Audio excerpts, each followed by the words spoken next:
My name is Isaac Pelayo. Check me out on the Bootleg Kev podcast. Yo, Bootleg Kev podcast, man. Special guest in here. My guy Isaac Pelayo is in the building. Welcome, welcome, welcome. Thanks for having me. For people who don't know, this guy is an incredible artist, incredible painter. You've seen his works if you are a fan of Griselda. Would you say that because you have like a signature style? It's like, is it realism with your own twist? Because I know that there's like, words for certain styles of painting. Well, the foundation of my work is definitely realism. It's figurative. Mm-hmm. But in the last 4 or 5 years, I've been introducing more street, contemporary, modern stuff towards, mixing it with the realism. Like you'll have like a real, like some realism and then like the smiley face. Yeah. That's part of that's a spin of contemporary mixing with the classical realism that I do. I do a lot of Renaissance type of imagery or religious iconography, and I'll mix that with some street shit. It's mixing it with maybe some spray paint, oil pastels, kind of introducing a new element to it, giving some layer, depth, and texture. That's been in recent years though, but the foundation of my work is definitely realism. How long have you been a full-time artist? I would say since the beginning of 2020.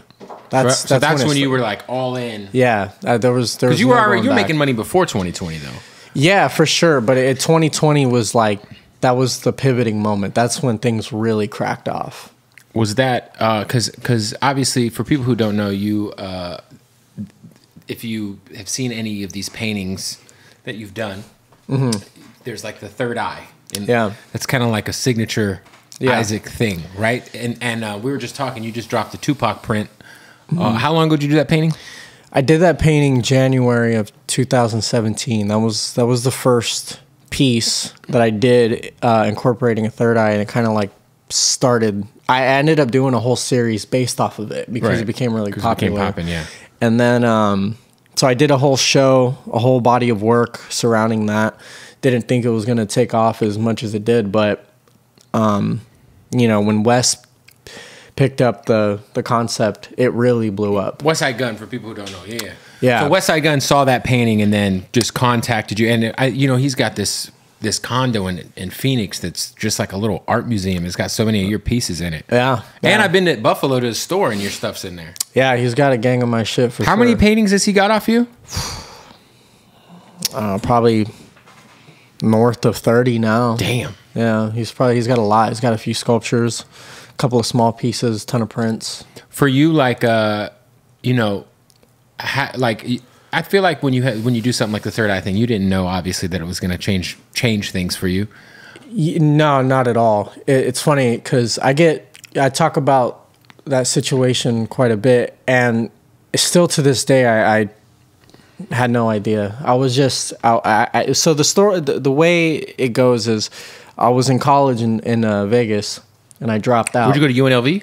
Yeah, I was going to UNLV. I was technically studying art, but I lived right by UNLV. Their art programs are ass. Yeah, so, I lived off of right by the Blueberry Hill restaurant off of Trop. Oh, okay. I was on. No, that was on Flamingo. It was on Flamingo, and it was over there somewhere. But shout out to Vegas. You're more like northern. You're like more northern, right? More northeast. I was like right behind UNLV. So I was like Flamingo, like right by Blueberry Hill, that restaurant. That's like I was living in South though, like more Henderson. Oh, okay. I lived on Eastern and Sunset. Oh, okay, yeah. It was right across the street from McCarran. Molly Mall's old house. Yeah, when it was McCarran, I think they call it something else now. I think it's still McCarran. No, because I tried to look it up. Really? And it's like some other name. Yeah, it's stupid. So you were going to school for art. Which is a weird thing. I feel like when people say I go to school for art, I'm like, really? I was majoring in fine art, but when I got there, I quickly realized that their art programs aren't really shit. They got feels like a hustle. Yeah, not a purposeful hustle, but there's certain people when they say they this is their major. I'm like, I mean, do you want to be an artist? Because are they going to teach you how to be like Like I might teach you like technique or like history or something, but like I feel like you either got the sauce or you don't.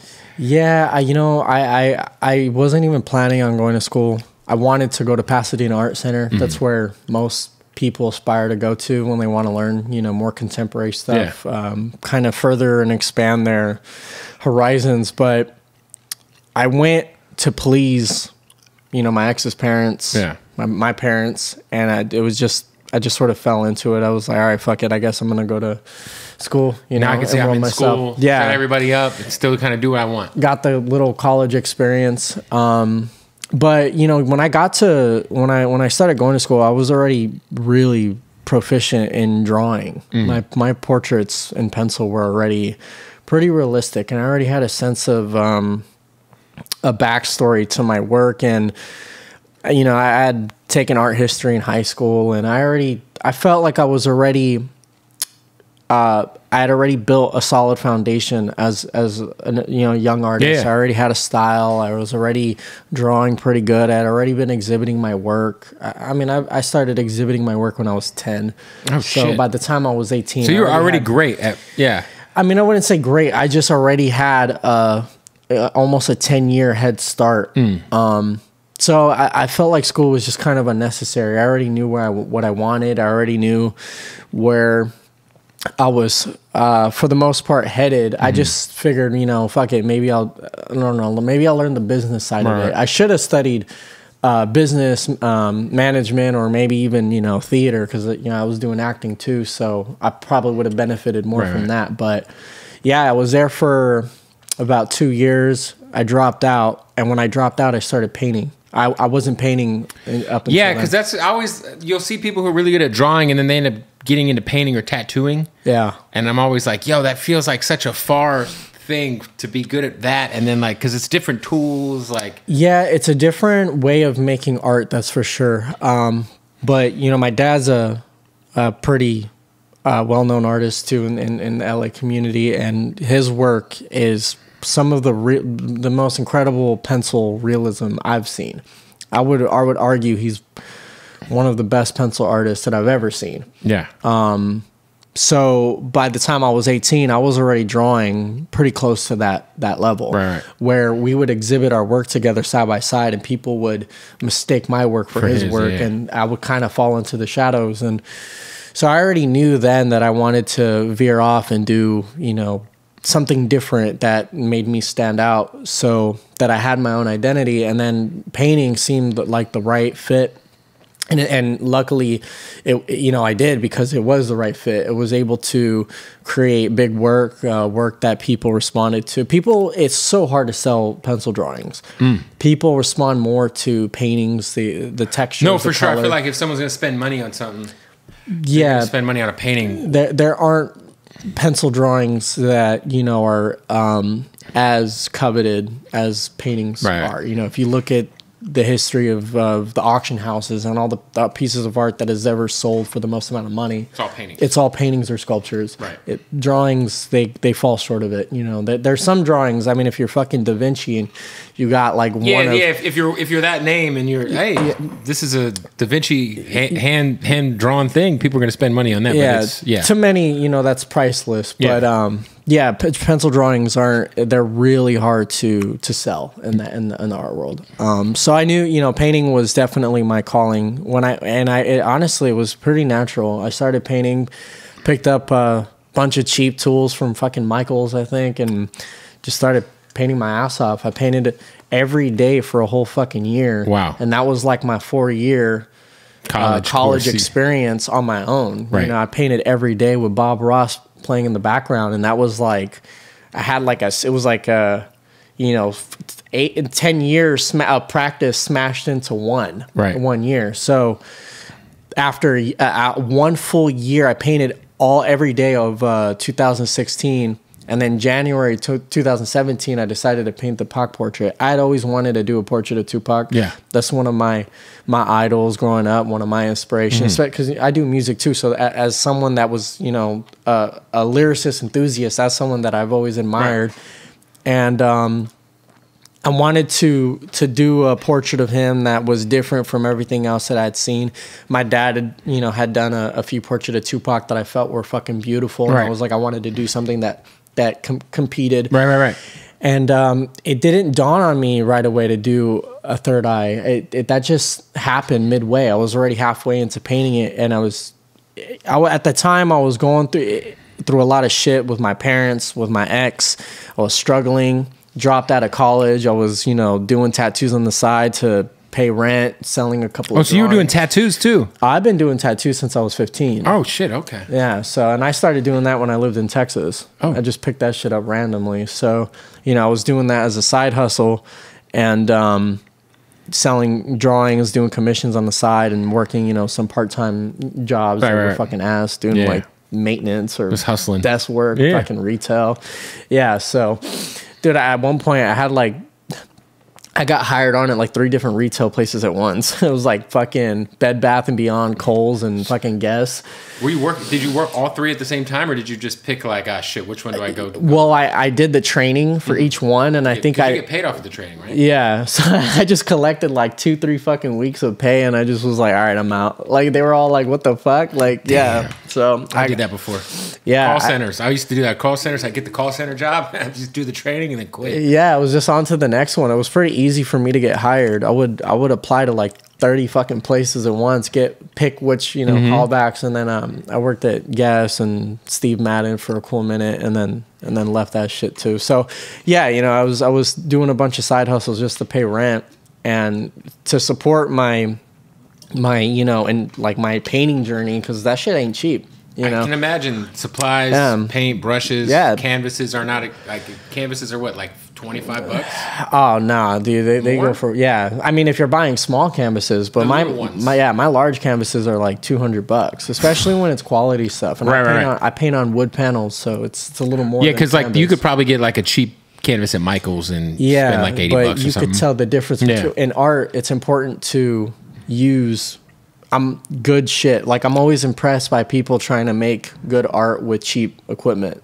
cheap brushes, cheap paint. That stuff matters. I remember I was using that stuff, and then when I started buying more expensive brushes, more expensive paint, I realized you notice the difference? Oh, dude, it's like the comparison, I suppose, is like a microphone. Exactly. Using analog equipment versus like, this DAW shit, and then having like good quality shit, and then you really can see it in the work. So yeah, for a year, I painted every day, was using a bunch of cheap shit, started, immediately selling work. It was crazy because I had started selling paintings right away. Oh shit. Like way quicker. Like how much were they going for your first ones? I want to say the first painting that I had exhibited was a portrait of a skull with a sombrero. And I had shown it at one of my dad's events, a Day of the Dead event. I sold it for like $500. And that was like the most I had ever sold a piece for in a gallery setting. Because before you were doing the pencil stuff? I was doing pencil stuff that was going for, $200-$300. Right. And it was easy. It was easy to move those because they were so affordable. But then the paintings completely switched it up for me because, it was quickly seeing how they were going. And within art, it's people always ask me, like, how do you appraise a work? How do you determine what a work costs? I mean, I've been exhibiting my work since I was 10, so I built my work up to what it is now at a very like early short price stage. Yeah, where my work was going for 100, 200, and every year it just goes up 100. Well, it's also just like whatever someone's willing to pay, right? Because sometimes you'll see a piece of art and you're like, I mean, yeah, at the end of the day, art is really worth nothing, but to some people it's worth everything. Right. So, yeah, it's worth what anybody's willing to pay. But I'm talking about, in the gallery setting on a secondary market, when someone buys your work and resells it. So do people do that a lot with your stuff? They'll buy and flip? Yeah, mostly with the prints, not some with the originals. Oh, you know what? I see that too, because those Griselda fans, they love buying and flipping shit, man. The Pray for Paris joint that I did, that print went for $100 and it's on eBay for like $3,000. Jesus. So, it's how many prints did you do? Well, whenever I do shit with Wes, it's it's really up to him. I mean, in the more of a collaborative. It's really his choice. Yeah. I have very little say in what he does. At the first few shit that we did together, it was an edition of 100, and then he quickly started doing editions of 187. Makes sense. Yeah. It's on brand. So, and I think it only recently he started doing like 250. With the Virgil stuff and the rollout with, and then you pray for me. But yeah, I mean that piece was extremely popular, and it's going for, I mean, so much more than what it actually sold. I wonder, for. like, when you and because obviously Westside Gunn's got so much to do with like giving you exposure. Yeah. Do you like charge him if he wants a piece? Like, yeah, if he wants for sure. Thurman Thomas with an eye? Bro pays. Okay. Yeah. I don't know. Yeah, but big bro, he pays. My relationship with Wes is a unique one, and I think after the first year, we did stuff together. I think it quickly became more family based than anything. Right. It became tighter than I had expected, and. Whenever we do shit, we don't even talk numbers. He'll text me, yo, I need this by yesterday. I'm like, all right, I'm on it. And the numbers will be, we'll figure out the numbers later. Right. With anybody else, it's different. You know what I'm saying? Because obviously, Wes is, my Dr. Dre. I mean, like, that's my, for sure. He put me on for sure. For sure. And I'll always keep that relationship like that because I feel like I owe it to him to just, I mean, whatever he needs, he knows I'm there. So, right. But yeah, I mean, it's crazy how that relationship even, came about. Like I said, after that first year of painting, I did that portrait of Pac. Third eye thing cracked off. And then some of my homeboys who grew up with Diddy's kids hit me up and they were like, yo, you should do a portrait of Biggie and we'll move it to Puff. So I did a portrait of Biggie. I was living in Vegas. I fucking drove 4 hours just to drop that shit off in Holmby Hills at Diddy's crib. Wow. So that was, a stamp of approval. So Diddy bought the Biggie painting. It's a little trickier than that. You know what I'm saying? I actually never even met Diddy. A lot of people think it was like that. Is it hung up at his house somewhere? Yeah, no, for sure. It's hung in his studio in Holmby Hills. Oh, nice. What the crazy shit is that, I never met Diddy, right? But he has posted that fucking painting so many times. I mean, that painting is hung in the recording studio in his house. Right. A lot of people have recorded in there. So many people in the background and so many pictures. So many and videos. people have posted my painting on Instagram. I remember Joey Badass was like raving about it. This is kind of sentimental, but when Nipsey was working on Victory Lap, there's a picture he posted with him and Puff side by side, and you see my Biggie portrait in the background. And I was like, damn. I was like, I felt like my spirit was there a little bit during that process. And I never got to meet dude, and I would have loved to because, that was one of my... Well, that's got to be one of your paintings eventually. You got to do the Nip one, man.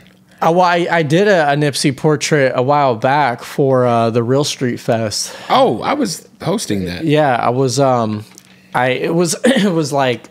I had a friend who knew the people over at 1500 Sound? Is that what it is? Or 1500 Sound Academy? Oh, yeah, 1500 Nothing Guys? Yeah. And it's like George Peniche and shit. So they had a thing going on with like Fender, and I did a portrait of Nip to put on display at their booth.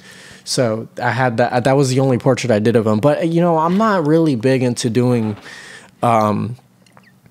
like dead celebrities. Right. I really only do that shit if the opportunity makes sense, if someone's commissioning it. I did that already. I did that so much early on that I realized I didn't want to base my identity off of painting dead celebrities. I'm not. No, you've done like shit, Josh Allen. Yeah, that's on Wes. That's like Wes's curation and what he wants. But I won't do that consciously. I've only done it a couple of times, and if I do it, that's because it really means a lot to me to do it. I wanted to build my career off of my own shit. I wanted to build my art career off of an original style of work versus being, that dude just paints. It's so easy because it happens a lot. Celebrities, do you see that shit all the time? Yeah.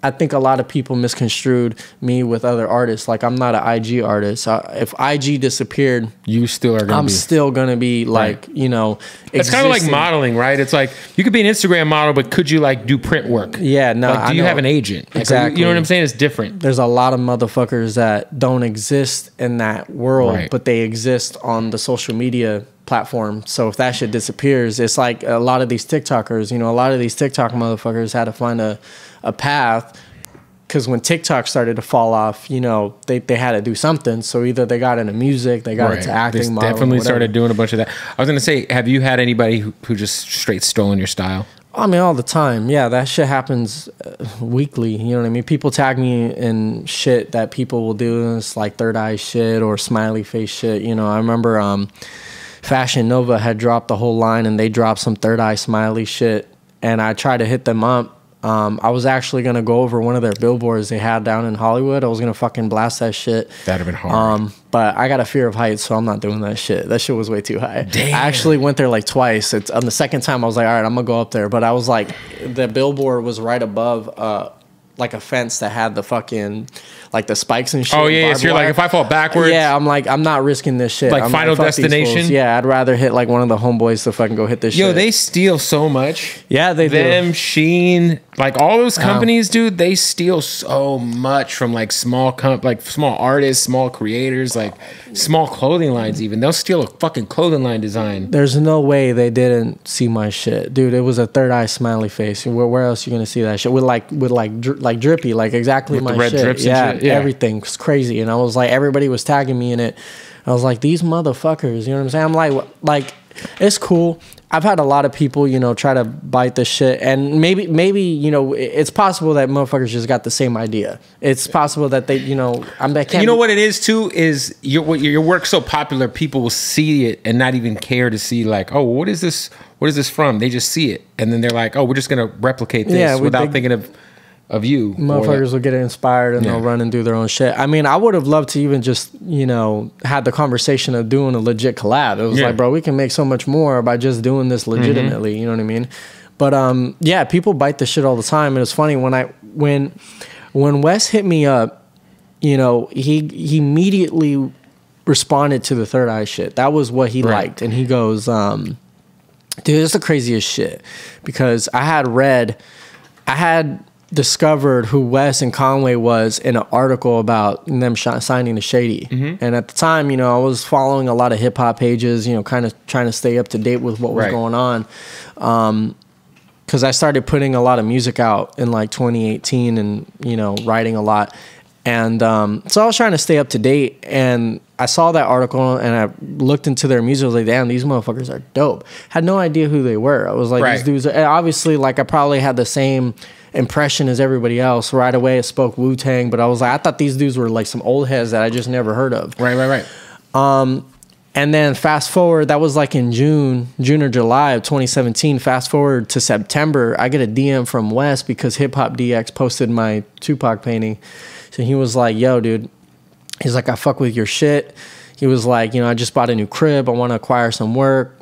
He asked what I had. You know, nothing really spoke to him at the time. And he was like, all right, let me think about it. And then he hits me back up like a month or two later. He's like, I'm about to drop an album at the top of 2018, and I want you to do the cover. And I was like, all right, I bet. Like, we could do that. And it was the first time I had ever been, you know, offered to do an album cover, like something legit. Yeah. And I was like, what do you have in mind? And he goes, I want to do a portrait of Chris Benoit with the third eye. And I was like, oh, shit. It's like, all right, we can run that. So, and I was already building a body of work for a show that year. So when I did that cover and it came out, it just elevated everything, the whole body of work that I was doing. Yeah, Hypebeast picked it up and they were talking about it. So it was a crazy cosign. And but nobody really at the time, I didn't have that big of an IG following. I didn't have an IG following. I probably had like 10,000 followers. So very few people. Right.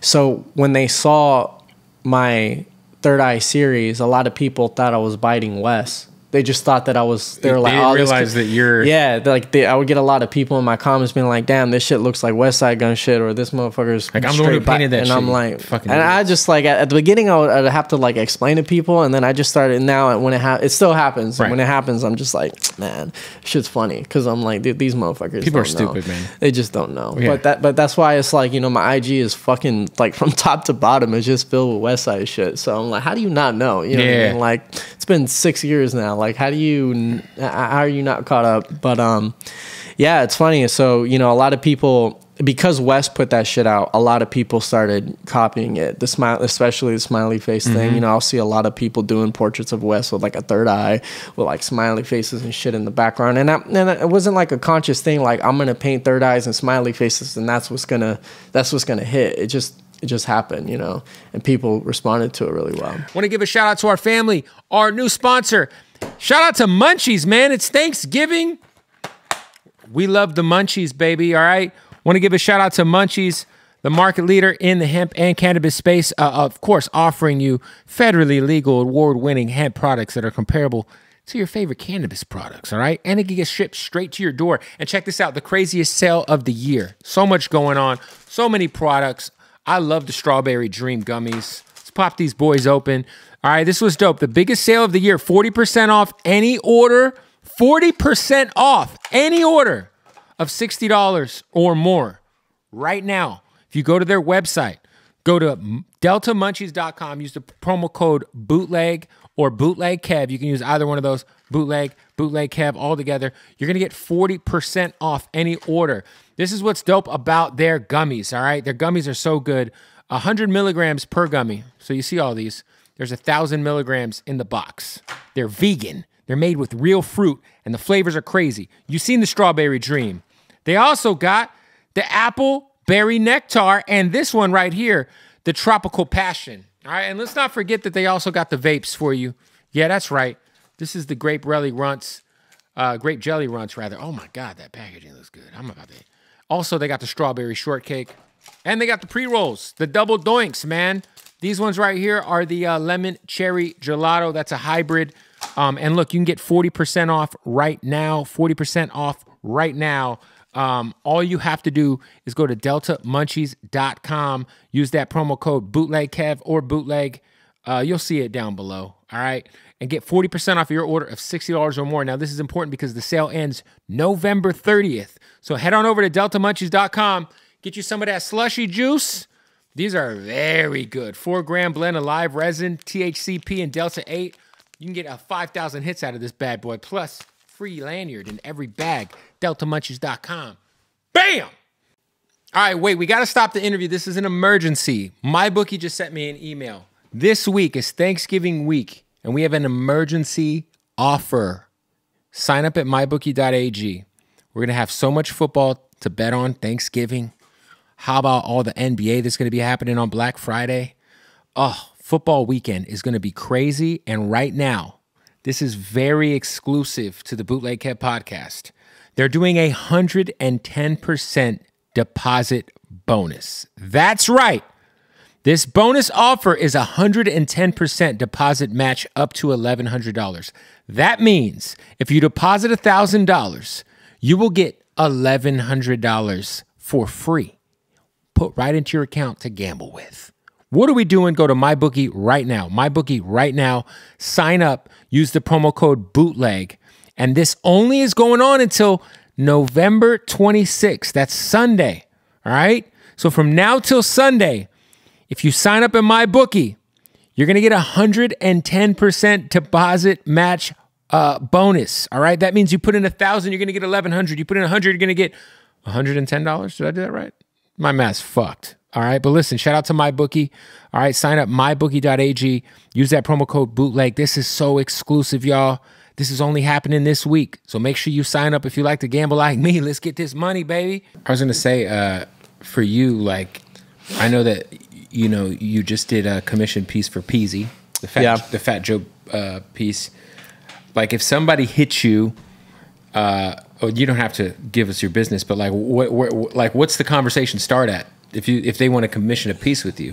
Well, I mean, yeah. Let's just say it's some dude off the street who just wants you to paint Yeah, I mean, I'll put you on game. I mean, you know, I get hit up. The art game is just so interesting to me because you'll hear like there's these apps, you can buy pieces of art, you can buy shares of art. Yeah. There's the gallery game. There's so many like it's just like it's kind of like the music game. There's just so many different.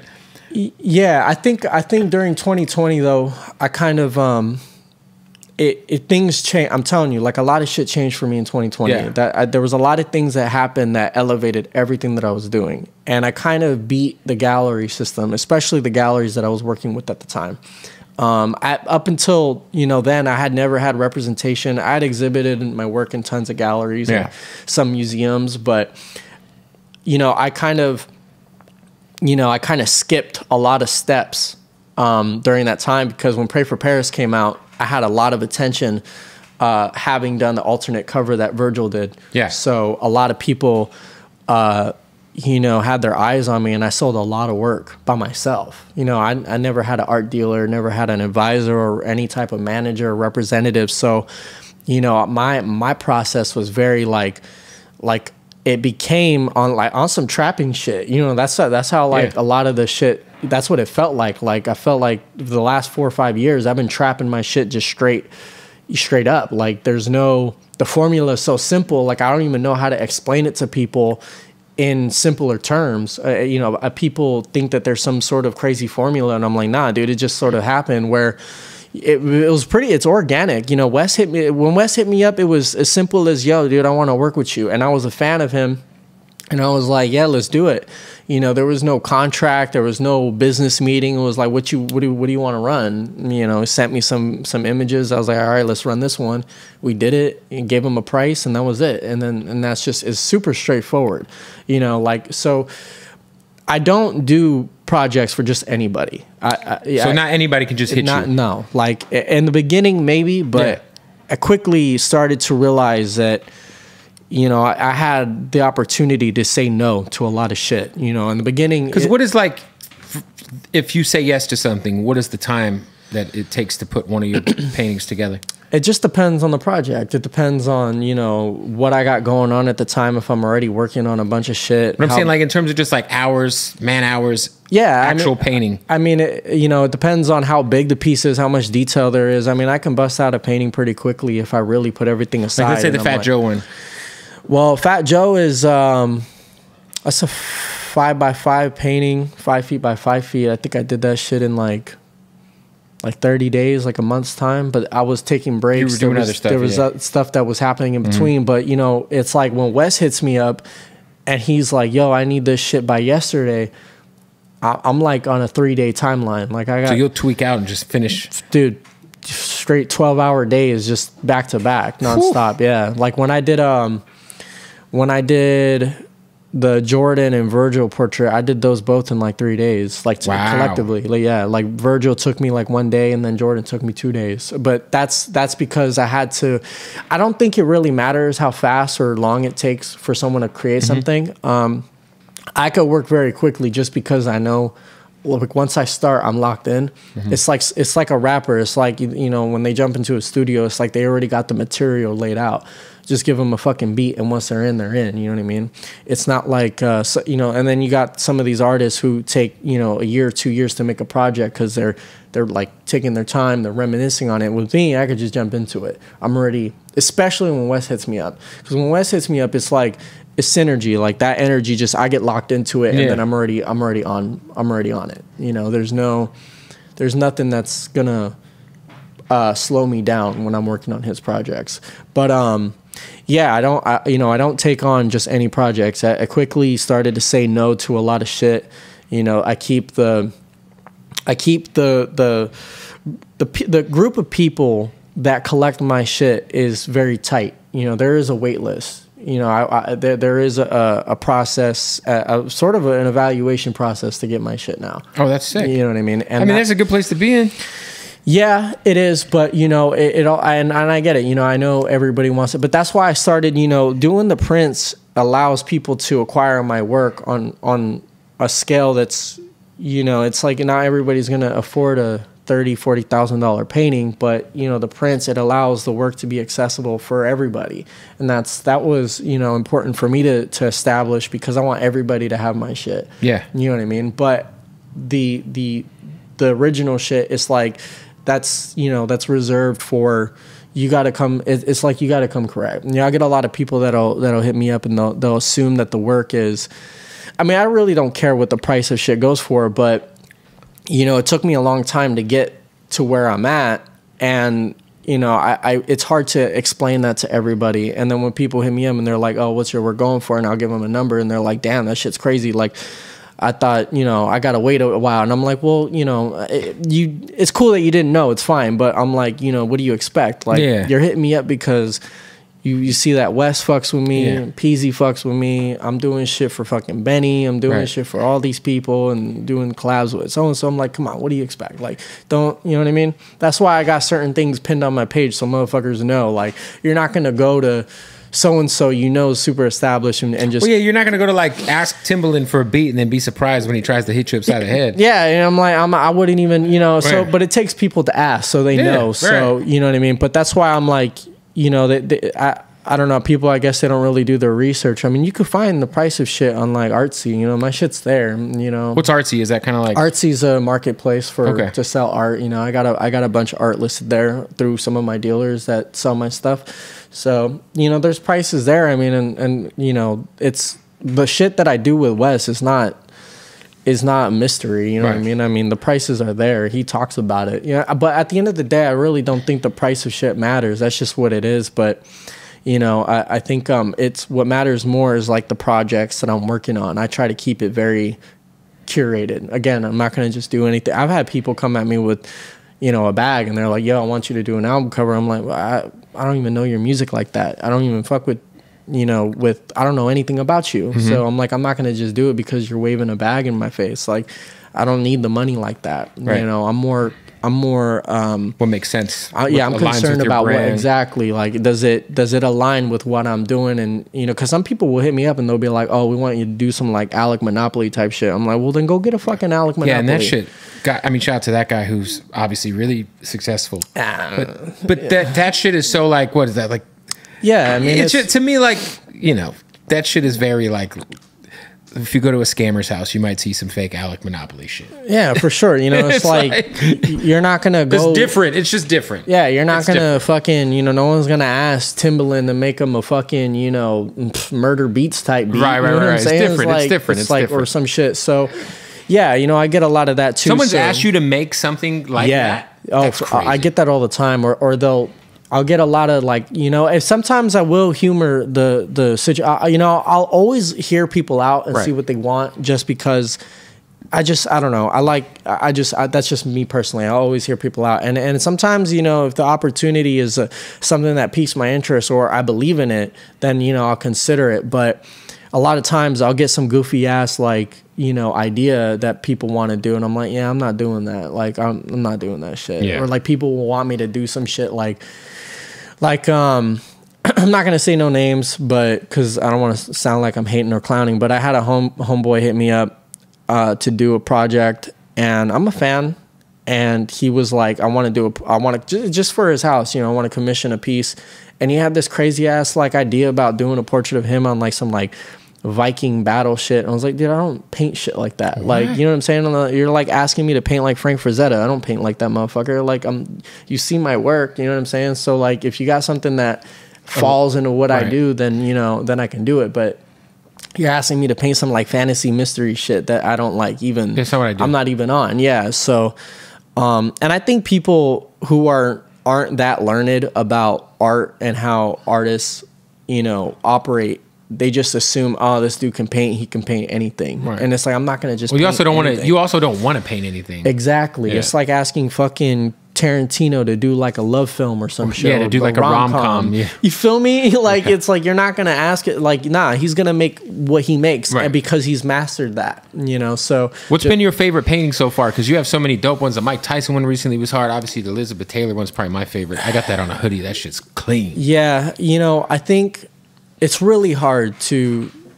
I have a deep relationship with all the work that I've ever created. I think, you know, Tupac has a special place in my heart because of what it's done for me. I think my Mona Lisa master copy that I did, you know, was a big pivoting moment for me, because I grew up studying Italian Renaissance. I grew up studying the Baroque period, neoclassicism, and all that shit. So Da Vinci was someone that I did. That's like my all-time favorite. That's like my Jesus Christ. You know, I pray to Da Vinci when I paint. So when I did that Mona Lisa master copy, that was like a challenge for me to see if can I really push myself to paint. Am I just, you know, am I lying to myself? Or is this something that I can actually do? When I got there, I was like, oh, I guess I can paint, you know, pretty good, fucking good. So it was like, you know, it was for me. So then I started retracting my steps and getting more loose with it. It was kind of like a Picasso thing. I'm not saying I'm Picasso, but, you know, by the time Picasso was 14, he was able to paint like Rembrandt. And then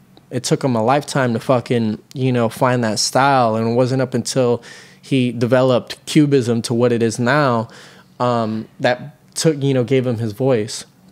And I think that, you know, learning the foundation of portraiture and figurative art and realism gave me the leisure to be able to go in the direction that I've gone and get so loose with my brushstroke.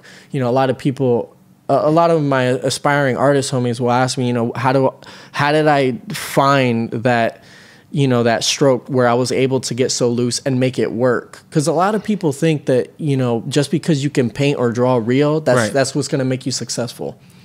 That's not the case. It's like rappers thinking just because they can rap fucking fast that they're gonna be on some Eminem twisted or shit. even like just because you're like super lyrical, if you have like no flow or you're hard to hear, it's like, feel me, dude? I know there's some fucking rappers that can spit better than 90%. No, but their music's not palatable. Like you might be able to put some cool words together, but like that doesn't make you good at rapping. Right. It makes you good at writing. There's flavor, you know what I'm saying? You know, there's soul to it. You can't, for sure. I tell people all the time, like, I'm not going to go around claiming that I'm an artist and I'm prolific and I'm making work that's going to be revered in 500 years. I don't know. Maybe not. But what I do know is that art, you can't teach that shit. You either got it or you don't, but you have to put in the hours to discover it. You know what I mean? You have to find it. I think a lot of people can make art. I think they just have to live enough life in order to achieve that ability. Right. You know, and I've been doing this shit since I was a kid, so I've had a lot of hours sharpening my blade, but I've also lived a lot of life in between then that gave me the experience and storytelling to talk about. Art is storytelling. So if you don't have enough experience, you're not going to have good stories to tell. You're not going to, you know, just because you can fucking draw or paint so good, what are you going to paint about? You know, you're just going to be another one of these IG artists who are doing portraits of celebrities or shit that you know is going to sell. That's like a commercial artist. I wouldn't consider myself a commercial artist because I paint what I want to paint, whether I think it's going to sell or not. There is a narrative to my work, and fortunately, you know, I've built a following that understands the story, and they pay attention to the stories that I'm telling in the narrative, so they read into that, and stylistically they like the work, you know. But I think man, it's so hard. The first Pray for Paris painting that I did really fucking holds a special place in my heart. You know, that really changed everything.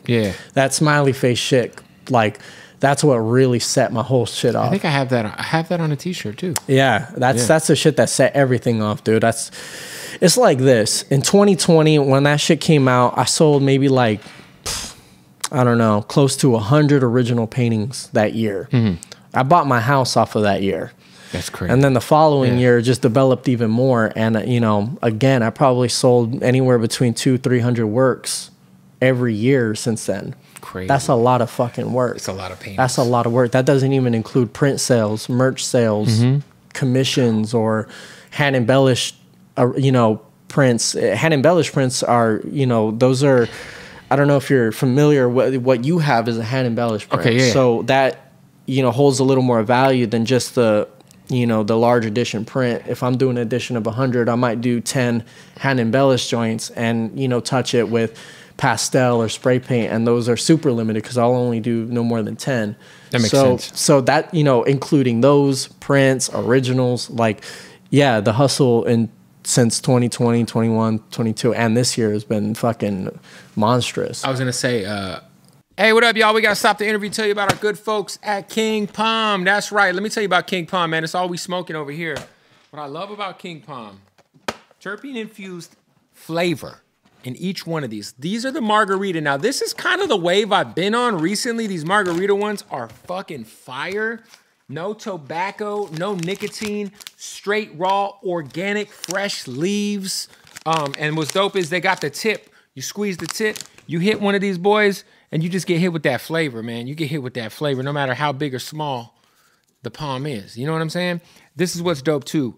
King Palm, if y'all don't know, man, they're one of the leading brands when it comes to this real, like, organic smoke life. That's why I like them. I like to smoke clean. And nothing smokes cleaner than a King Palm. So if you're in your hood, you're in your neighborhood, you're in your motherfucking city, your area, wherever you're at, go to your local liquor store. They're going to have King Palms, all right? So pick them up there. You could also go to 7-Eleven. Or this is what I suggest you do right now. Come on. Shout out to the King Palms, man. Go to the website, kingpalm.com. If you go to kingpalm.com, you use the promo code Bootleg. This is what we're doing. 50% off whatever you order. They got so much at kingpalm.com. Not only do they got the leaves, not only do they got the grinders, not only do they got the ashtrays, they got them all. The cones, 50% off. All the smoking accessories, all the leaves you need, all the flavors, 50% off. Kingpalm.com, promo code Bootleg. Also, speaking of shit you're gonna get some money off of, our family, our dogs, our listen, I'm going to Tampa to go DJ for these guys' holiday party. Odd Socks, baby. The holidays are here. Now is the time to go to oddsocksofficial.com and use that promo code Bootleg. All right, use it right now, and guess what? You're gonna get 20% off at checkout. Now, the dope thing about Odd Socks, they got all the crazy licenses. They just locked down Coca-Cola recently. Yeah, look at those.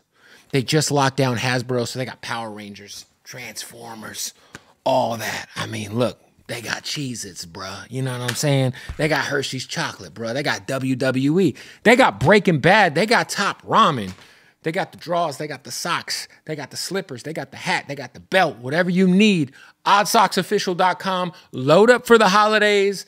Gift Odd Socks to your loved ones. Whatever they're into, there's an Odd Socks for it. Oddsocksofficial.com. Use the promo code Bootleg when you check out. Save 20% off. Let's get back to the interview. Shout out to the homies over at Blue Chew, man. That's right, Blue Chew. Everybody always asks me, does Blue Chew work? Well, you don't take my word for it. Try it for free for a month by using that promo code Bootleg right now. Blue Chew has the same active ingredients as Viagra and Cialis. It's all wrapped up into a blue chewable form, delivered right to your doorstep in discreet packaging. No doctor's appointments are needed. All right, you don't have to go into the doctor. Everything's online. Go to bluechew.com. All right, sign up with that promo code Bootleg. Get your first month for free. If your dick ain't dicking, it's time to get a dicking again. You know what I mean? You're dealing with a little erectile dysfunction, maybe a little anxiety at work, maybe you're stressed out, maybe you're just married to someone you're tired of fucking. Let's be honest. Sometimes you need a little extra, a little extra something to get you over the finish line. Get that Blue Chew, baby. Blue Chew. Try the first month for free. They're going to give it to you for free, a month's supply for free. Go to bluechew.com. Use the promo code Bootleg right now. Thank me later. Let's get back to the interview.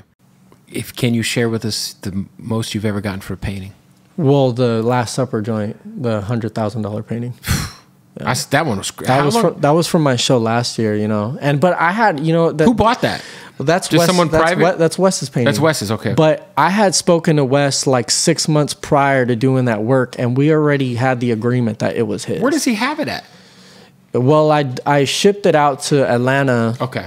But I think he got a new place, and I think he pushed all the art out of Atlanta and put it somewhere else. So I'm not really sure. How big was that? Last I heard it was at like Urban Necessities. So in Vegas. Yeah, I think they probably had it there on view. Some shit. I don't know. How big was that painting? 14 feet. Jesus. Well, 14 feet wide is 7 feet by 14 feet. So the dimension, the original. That's so big. Yeah, the original mural is 14 by 30. Like the original Last Supper. The original Last Supper mural is 14 by 30, and I wanted mine. Mine needed to be proportionate, so I just cut it in half and did 7 by 14, or 7. It should have been 7 by 15, but I had to cut it down a little bit. Yeah, wow. I had to fit in my fucking studio. That's massive, dude. How long did that take you?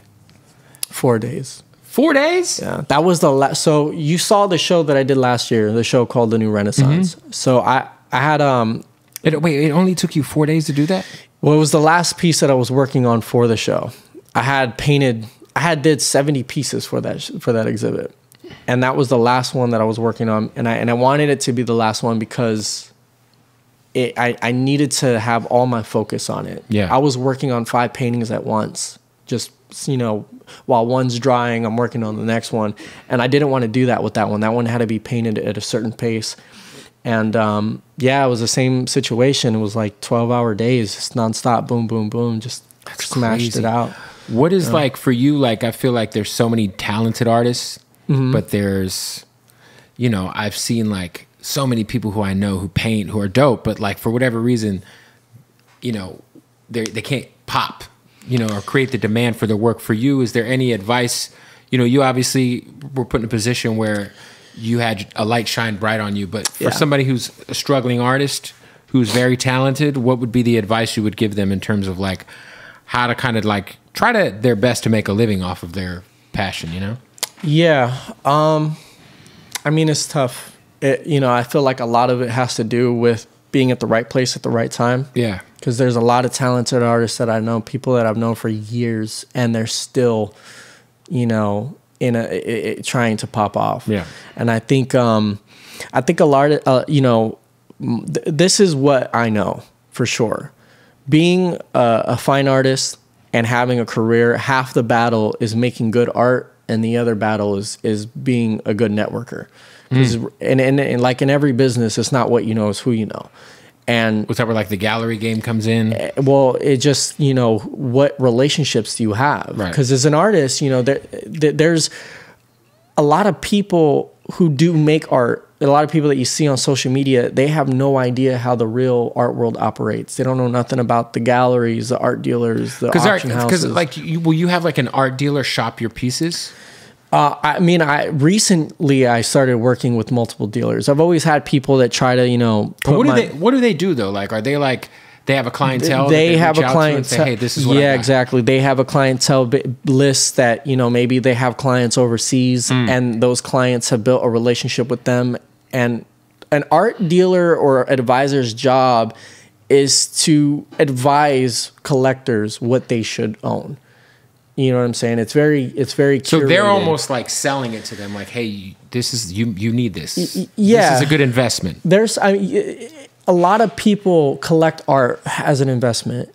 I don't care for collectors like that because I'm not trying to sell shit just for a bag, and I don't want to see someone reselling my shit 10 years down the road. I want my work to be in collections that are going to get picked up by a fucking museum one day.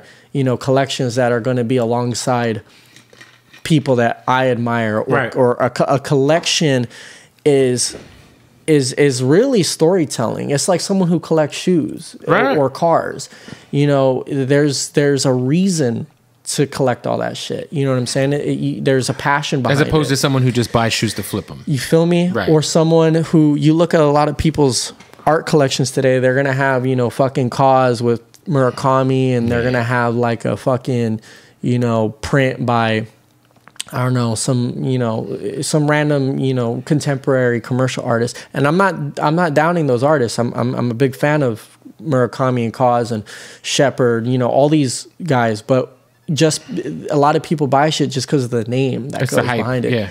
It's they know what the value is. You know what I'm saying? Like you go to a motherfucker's, like you'll go to like a 30-year-old motherfucker's house and they got everything is just dripped in like Bape and Kaz and Murakami. Trust me, I've been in a lot of those houses. Yeah, and I'm like, bro, you have no knowledge of like, curating your shit. Like your shit looks like everybody's house shit I've looks ever like been a fucking to. sneaker fucking Yeah, resale your shit fucking looks like spot. round two. You know what I mean? Like the fuck is this? Yeah, So for sure. I think, a person who's a collector, because I collect art too. I collect other people's work, and I collect shit that, I, you know, obviously have a relationship with. I look into the story, what it means stylistically, how it, you know, fits in with everything else that I have, and the relationships that I built with those particular artists.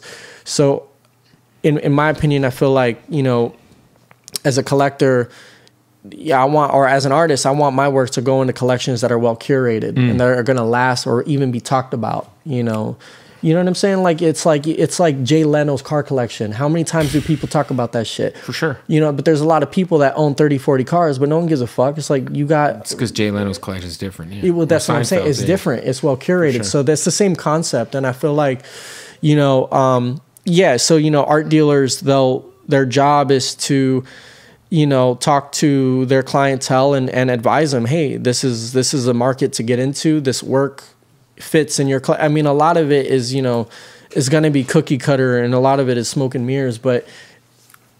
you know, you can make fun of that shit, because you ever see those like parody videos of like motherfuckers like in an art gallery and they're saying some dumbass random shit about some art. You know, like, dude, motherfuckers don't really talk like... They do talk like that sometimes. But yeah. It's funny, you know, and it's silly, but that's how it works. So I have a few people who deal my stuff on the side, and I don't just let anybody, you know, it's people who have a solid clientele base. Right. It's people that are actively working. You know, I have a dealer who has clients all over the world, and she sells my work pretty often, you know, and she has clients that I can't reach. And I mean, for me, I've been fortunate enough to get hit by a lot of people. Like, the work that I've sold over the last few years is people just hitting me in the DM being like, dude, I want to acquire your work. And again, in the beginning, it was so brand new that I had to say yes to say no. Right. You know, once I got to say no, I would say it a lot. You know what I mean? So like when I did my show last year, you know, it's funny. I had some homeboy walk in with some hot ass chick, you know, and he was like, oh, I work with this gallery. I work with this gallery. How can I, you know, get into your work? Blah, blah, blah. I was like, all right, well, there's a wait list. So if you want to shoot me an email, we can, you know, evaluate. And if you get approved, then we could talk about some work. And he was like, nah, but, you know, like, I want to like pick up someone. I was like, nah, there's a wait list, homie. I'm like, I'm not going to let you flex in front of your girl. I was like, there's a wait list. If you really want it, you'll hit me up. Yeah. You won't just flex in front of your chick. Because if I tell you the price, I doubt you're going to buy. Yeah. So I'm not going to even humor it. But yeah, so it's, you know, in the beginning, you know, I said yes a lot, and, yeah, you know, dealers are cool, you know, they get the work out there. But again, I felt, for me, I've been fortunate enough to do a lot of shit on my own and wear that hat where people could just hit me up and be like, you know, I want to acquire something, and then we go about it. If the for you, how, cause you know, you just did the Jay Worthy Kamaya album cover. Mm-hmm. For you, how often are you getting hit to do album covers? Because you just said you said earlier that you've said no, you know, to somebody. I mean, I get hit up by a lot of upcoming artists that haven't like even popped off. Right. I get that all the time. I mean, I've gotten hit up by some pretty big people. You know, I mean, not to name drop, but you know, over the last year, I was talking to Meek Mill about doing a project with him, and that'd be you crazy. Know, yeah, it would be game changing. So, you know, shit like that is, you know, it comes around. You know, Peasy hit me up on just I'm trying to collect some art shit. I want some shit at my crib. Exactly. You know what I mean? He's a fan of Wes like everybody else. So everybody wants to acquire. When Wes really paved like the groundwork and like put a lot of rap motherfuckers onto, especially like, just into the art shit at period. Yeah, like, you know, because you have a lot of rappers that have been collecting art, you know, like cause statues. Well, yeah, you know, Swizz Beatz has a real fucking collection. Swizz, Hove. There's like there's a select few that really have. Jay-Z's collection is not even comparable. That he's got fucking Basquiat's and shit. Like his shit is blue chip art. I'm talking about like. I mean, Swizz Beatz' work is even, you know, pretty close up there. But, I mean, Jay-Z's probably got the best collection in the rap game as far as rappers go. Oh, for sure. You know, him, Kanye, Swizz is right up there. And then Wes has got a lot of fucking art, a lot of it. Well, I like how, like, he'll, like, you know, gravitate to, like, an independent small painter like yourself or what's her name, Marielle? Marielle, yeah, Mariella, Squat Dead Face, Kip. Yeah, you know, Kip like if you just go to his, like, you know, when we went to his spot in Buffalo, it was like it's literal gallery. Yeah, but you know, I think Wes has a keen eye for what he likes. Yeah. I don't think he cares whether something. There's certain things that he doesn't really care about like the name behind it. Right. If it's dope and that shit's raw, and it speaks to him, he's in. He's gonna fuck with it. Yeah. And I think that that's how he really operates like that when it comes to art and curating things. Obviously, when it's like when he's on his fashion drip, like he's gonna be wearing like the creme de la creme, you know, the best shit that money can buy, you know. No, for sure. But with art, he's got a vision, and if it speaks to him, he's gonna run with it, and that's been kind of his genius, because, you know, look how many artists he's worked with. I mean, I'm not gonna sit here and toot my horn, but obviously I don't even think I know. I mean, I've done the most shit with him, because it gets to this. It's like come to this point where whenever Wes is working on a project or anything, the fans expect him to do shit with me. Right. They're like waiting. Like and then You Pray For Me came out, there was a bunch of people in the comments like, yo, are we getting alternate art from Isaac? You know, so it's like so they kind of expect it. Right, because we've done so much projects together that people can't separate my work from his work. Right. They want the two together. They're in tune. Yeah. So it's really hard for them to hear the music without seeing some Pelayo shit to go along with it. They want the merch. They want the prints. They want the vinyls or the cassettes. Or the merch goes crazy. I see that shit everywhere. I was going to say, for you, let everybody know, just kind of, because people are going to watch this, they're going to want to know where they can buy, because you said you have some stuff on Artsy. Yeah, I mean, all my shit is going to be listed in my Instagram, my bio. You know, my website's there. I'm always putting out prints and merch. I have, you know, I have a lot of original work available on Artsy. There's a lot of stuff that's not even online. They got to sort of hit me up, and you know, sometimes I'll bring people over to my studio and kind of show them around, give them a tour of what's not even online. You know what I'm saying? You know, I'm working on 3 exhibits right now. I'm working on an exhibit, a private exhibit for a members club in downtown LA for this month. I'm working on another exhibit in Boston, and then I'm working on a solo show for next year in New York. Oh, fire. That's the first time I just brought that up. So in New York, so you're already kind of, do you like, when you do that and you know you have 3 shows coming up, are you going to like, it's almost like when you create an album, do you know like, okay, this is for Boston. Yeah. This is for New York. I'm already curating it like that. Like I've worked for the last 6 months, I've been developing a new body of work, kind of pushing everything that I've been doing and trying to, you know, take it to give it a new identity, push the envelope, and hopefully, you know, people respond to it well. I'll rotate, you know, like some of the shit that I had in my last show, I'll probably exhibit in Boston because there's people there who hadn't seen that stuff. So I'll introduce them to that work, and I'll just kind of rotate and curate things a certain way. The exhibit that I have at the private members club, there'll be an opening next year in January. That's going to be featuring work that's never been seen before. Obviously, for the solo show in New York, that's going to be brand new work that no one's ever seen before. I haven't even started on that work yet. And I actually have my dad featuring an exclusive exhibit of work as well. Fire. Yeah, he's going to be exhibiting maybe 5 What's your dad's pieces. Name? Antonio Pelayo. Yeah. Fire. So it's going to be dope.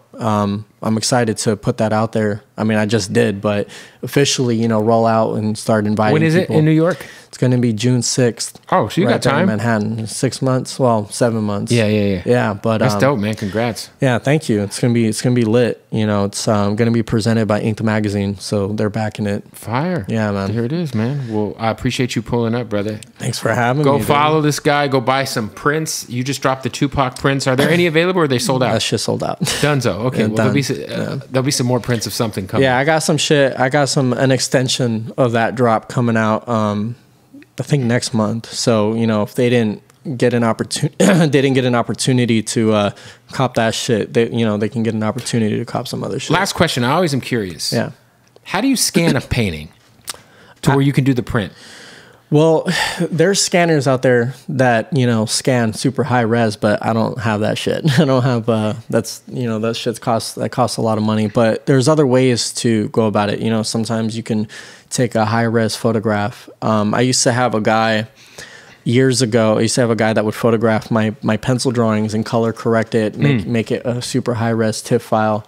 that was good for printing. And then eventually I started taking photos of my own work. So everything that's shot, all the prints, that's just me taking a high-res photograph of it and then cleaning it up in like Photoshop. So you'll clean it up. Yeah. Make it printable. That's even all the I always wondered that because I was like, yo, like when people do prints, like where are these scanners at? Yeah, well, especially the large paintings, like things that are super huge, that's taken with a super high res camera where there's got to be a specific angle so it's flat. The lighting has got to be like in a black room, so there's no light reflection and you see like color, so there's ways to do it. That's probably the most efficient way when you're taking pictures of large works. I mean, I'm gonna keep it real. I take all my shit on my iPhone. Really? Yeah. But I took like 6 months in Photoshop, so I cleaned my shit up really well. Which iPhone? I color correct. 15? No, I think I have the 13. Yeah. So you gotta get you a 15. I know. I gotta update my shit. You know what I'm saying? But yeah, there's ways to do it. All those files that Wes has, that's just me taking the photos myself, cleaning it up, making sure that it's at the highest quality. That's how it becomes an album cover. Yeah, and make sure there's no glares or any type of like just weird imperfections in the photo. So well, now you know. Yeah, I mean, people don't know how to do that shit, and that's part of being really embedded and wearing all those hats. So yeah, get your shit up. Get your shit up out there, man. Real. Isaac, I appreciate you, brother. Thank you so much for having me, big dog. Boom, fire. Yo, we're wrapping up an interview, man. Of course, we want to shout out to our family at Hardin, baby. Hardin, Las Vegas, celebrating their 7th birthday this month. So happy birthday to Hardin. Want to give a shout out to the whole family over there. When you're in Las Vegas, you got to pull up to Hardin. Tell them that the Bootleg Kev podcast sends you. They're going to take care of you. It is the craziest selection of premium cannabis in the country, all under one roof. You walk in, and it's just a vibe. Beautiful bud tenders, amazing smoke. Just the illest merch, you know what I'm saying? And it's right in Las Vegas, right in Sin City. So you land in Vegas, you about to go gamble with your boys. You get in that cab, you say, take me to Hardin. They're going to know exactly where to take you, all right? Shout out to Hardin. Go follow them, Hardin_Las Vegas, or go to the website, hardinlasvegas.com.